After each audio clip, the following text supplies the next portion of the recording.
우리에게 주신 말씀 마태복음 5장 21절에서 32절의 말씀입니다. 신약성서 마태복음 5장 21절에서 32절의 말씀입니다. 5장은 21절부터 48절까지의 말씀에 6가지의 예를 들어서 가르쳐 주시는 예수님의 가르침에 대한 말씀입니다.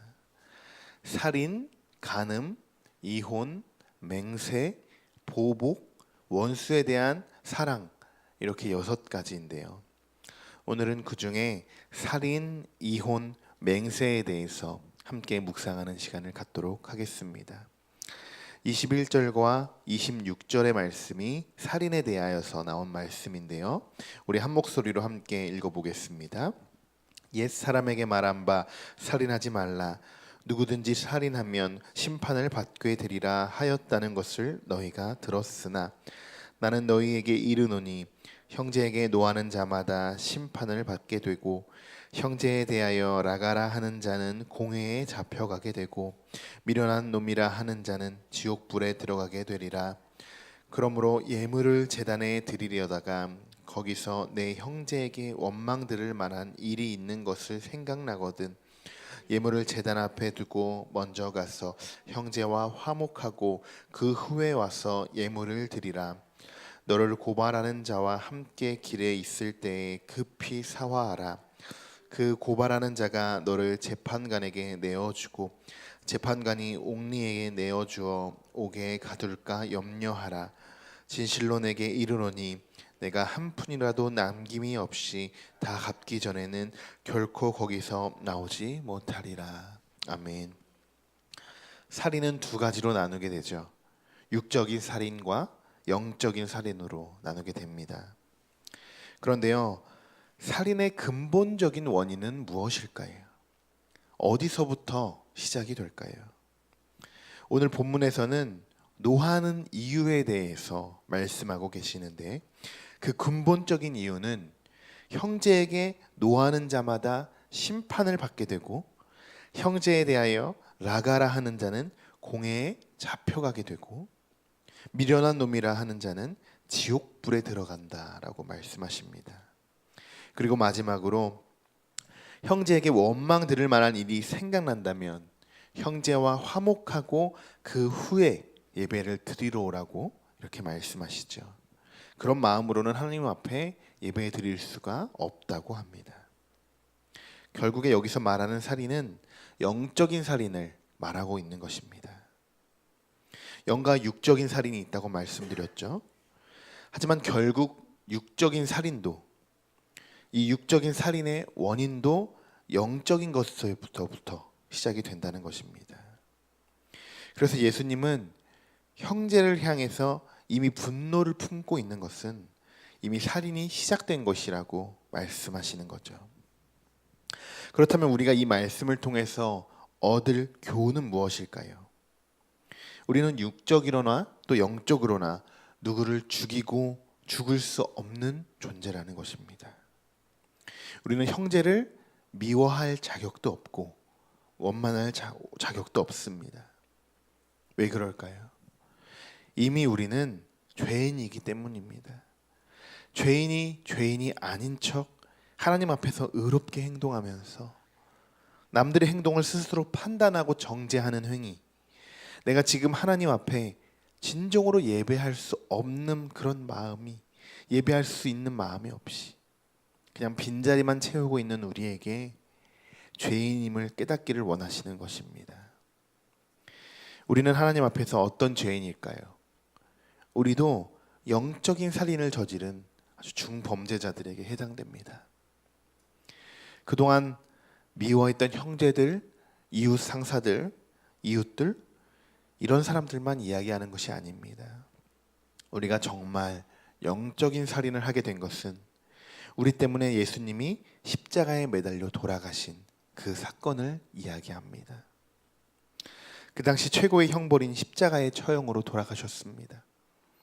이 사건을 묵상하면서 우리 중 어느 누구도 죄인이 아니라고 말할 수가 없을 것입니다. 그런데요, 정말 놀라운 하나님의 은혜는 이 사건 이후부터 벌어지게 되죠. 우리의 죄 때문에 돌아가셨는데 결국 그 죽음으로 인해서 우리를 죄에서 구원시켜 주셨고 우리에게 하나님의 참된 사랑을 몸소 보여주셨다는 것입니다. 예수님이 우리의 죄를 대신 지시지 않았다면 우리는 모두 지옥에 떨어질 것입니다. 성도 여러분, 우리의 영적인 살인이 결국 예수님을 십자가에 못 박았으며 그로 인해 우리는 하나님의 저주와 정죄를 받는 것이 아니라 오히려 하나님의 사랑으로 구원을 받게 되었습니다. 이것을 어떻게 사람의 생각으로 이해가 되겠습니까? 이 모든 일은 전능하신 하나님이 하신 줄 믿습니다. 그렇다면 이제는 우리의 마음 자세를 돌아봐야겠죠. 아주 간단합니다. 예수님이 우리에게 보여주신 그 사랑을 실천하면 되는 겁니다.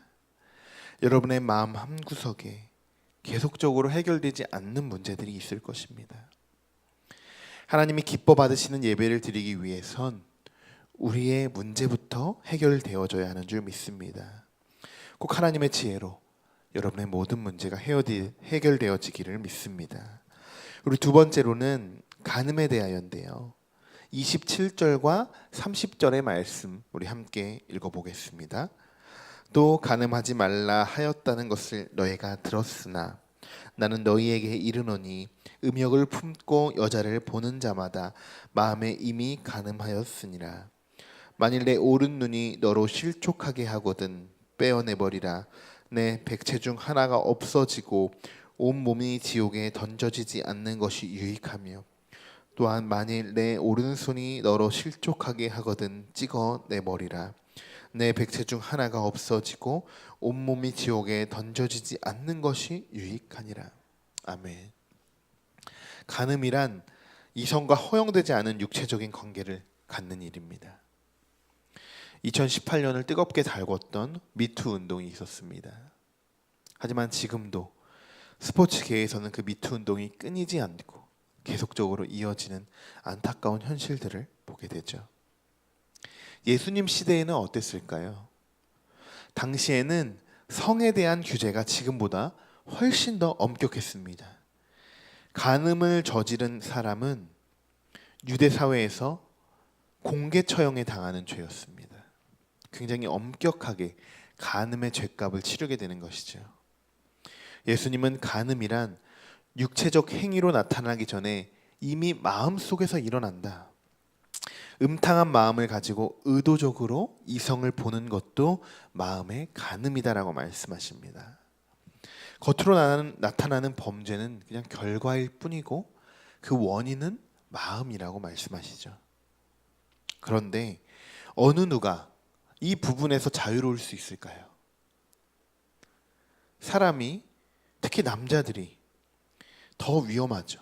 우리가 잘 알고 있는 다윗은 어떻습니까? 성에 대해서 자유로웠을까요?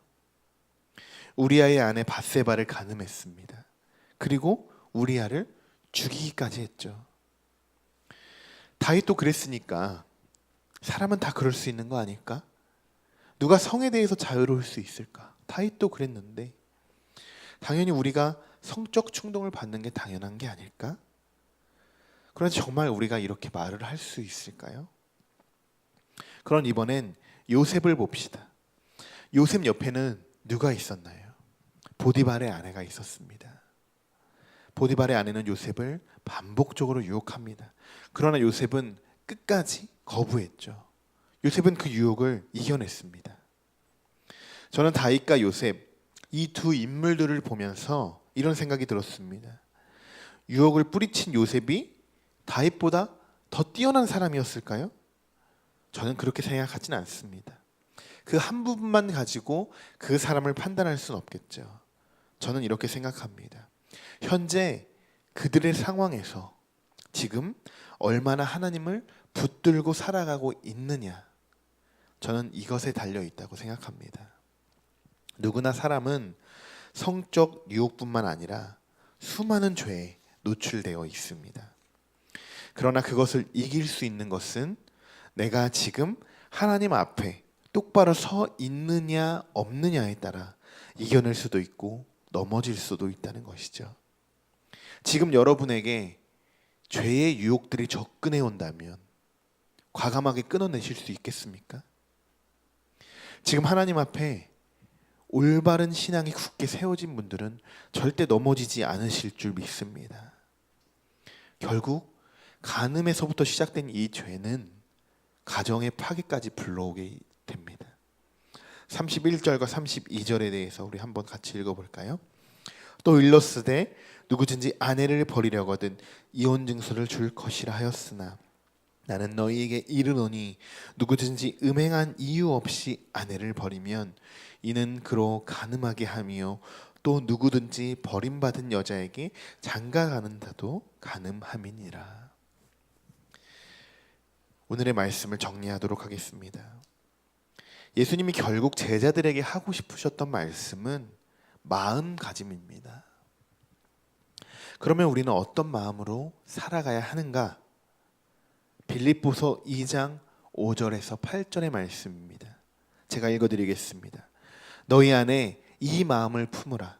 곧 그리스도 예수의 마음이니 그는 근본 하나님의 본체시나 하나님과 동등됨을 취할 것으로 여기지 아니하시고 오히려 자기를 비워 종의 형체를 가지사 사람들과 같이 되셨고 사람의 모양으로 나타나사 자기를 낮추시고 죽기까지 복종하셨으니 곧 십자가에 죽으심이라. 아멘. 우리는 예수 그리스도의 마음을 품고 살아가야 하시는 줄 믿습니다.